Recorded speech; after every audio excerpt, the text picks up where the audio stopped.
ಜಿಲ್ಲೆಯ ಕಡವಾಡದಿಂದ ಚಂದಾವಾರ ಸೀಮೆವರೆಗೆ ಅಪಾರ ಭಕ್ತ ಸಮುದಾಯವನ್ನು ಹೊಂದಿರುವ ಅಂಕೋಲಾದ ದೊಡ್ಡ ದೇವರು ಎಂದೇ ಪ್ರಸಿದ್ಧಿ ಪಡೆದಿರುವ ಶ್ರೀ ವೆಂಕಟರಮಣ ದೇವರ ಬ್ರಹ್ಮ ರಥೋತ್ಸವ ಗುರುವಾರ ಸಂಜೆ ಭಕ್ತಿಭಾವದ ನಡುವೆ ಅದ್ದೂರಿಯಾಗಿ ನೆರವೇರಿತು. ಬೆಳಗ್ಗೆಯಿಂದಲೇ ದೇವಸ್ಥಾನದಲ್ಲಿ ವಿಶೇಷ ಪೂಜೆ, ವಿವಿಧ ಧಾರ್ಮಿಕ ವಿಧಿವಿಧಾನಗಳು ನಡೆಯುತ್ತಿದ್ದು ದೇವಾಲಯದಲ್ಲಿ ಭಕ್ತಿಯ ವಾತಾವರಣ ಕಂಗೊಳಿಸಿತು. ಆಡಳಿತ ಮಂಡಳಿ ಹಾಗೂ ಪ್ರಮುಖರ ಸಮ್ಮುಖದಲ್ಲಿ ನಡೆದ ಪೂಜಾ ಕಾರ್ಯಕ್ರಮಗಳಲ್ಲಿ ಸಾವಿರಾರು ಭಕ್ತರು ಪಾಲ್ಗೊಂಡರು. ಬಳಿಕ ಅಲಂಕೃತ ಬ್ರಹ್ಮರಥದಲ್ಲಿ ಶ್ರೀದೇವರ ಮೂರ್ತಿಯನ್ನು ಪ್ರತಿಷ್ಠಾಪಿಸಿದ ನಂತರ ಭಕ್ತರಿಗೆ ದರ್ಶನದ ಅವಕಾಶ ಕಲ್ಪಿಸಲಾಯಿತು. ದೇವರ ಜಯಘೋಷಗಳ ನಡುವೆ ಭಕ್ತರು ಸರದಿ ಸಾಲಿನಲ್ಲಿ ನಿಂತು ರಥ ಏರಿ ಪೂಜೆ ಸಲ್ಲಿಸಿ ಧನ್ಯತೆ ಮೆರೆದರು. ವಾದ್ಯಗೋಷ್ಠಿಗಳ ನಾದ ಹಾಗೂ ಭಕ್ತರ ಘೋಷಣೆಗಳ ನಡುವೆ ರಥ ಬೀದಿಯಲ್ಲಿ ಸಂಚರಿಸಿದ ದೊಡ್ಡ ತೇರು ಶ್ರೀ ಕಣಕಣೇಶ್ವರ ದೇವಸ್ಥಾನದ ರಸ್ತೆ ಮೂಲಕ ಸಾಗಿ ಬಂದು ಶ್ರೀ ದುರ್ಗಾದೇವಿ ದೇವಸ್ಥಾನದ ಬಳಿ ನಿಂತು ಅಗ್ರ ಪೂಜೆ ಸ್ವೀಕರಿಸಿತು.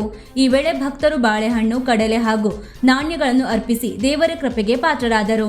ಧಾರ್ಮಿಕ ಸಂಭ್ರಮ, ಸಾಂಪ್ರದಾಯಿಕ ವೈಭವ ನಡುವೆ ನಡೆದ ಬ್ರಹ್ಮ ರಥೋತ್ಸವ ಸಹಸ್ರಾರು ಭಕ್ತರ ಸಾನ್ನಿಧ್ಯದಲ್ಲಿ ಸ್ಮರಣೀಯವಾಗಿ ನೆರವೇರಿತು.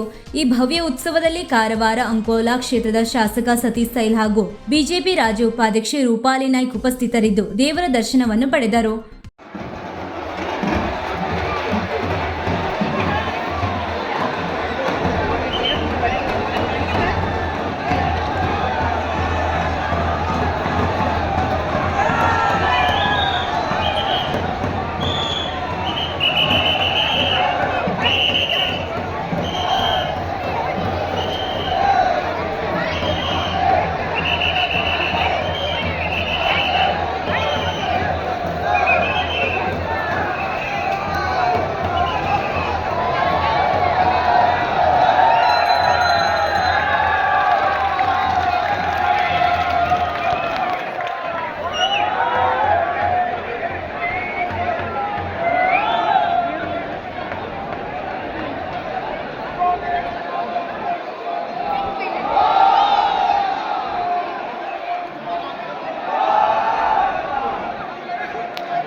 ವೀಕ್ಷಕ ಮಹಾಪ್ರಭುಗಳೇ, ನಮ್ಮ ಚಾನಲ್ ಅನ್ನು ಸಬ್ಸ್ಕ್ರೈಬ್ ಮಾಡಿ, ಶೇರ್ ಮಾಡಿ, ಪ್ರೋತ್ಸಾಹಿಸಿ.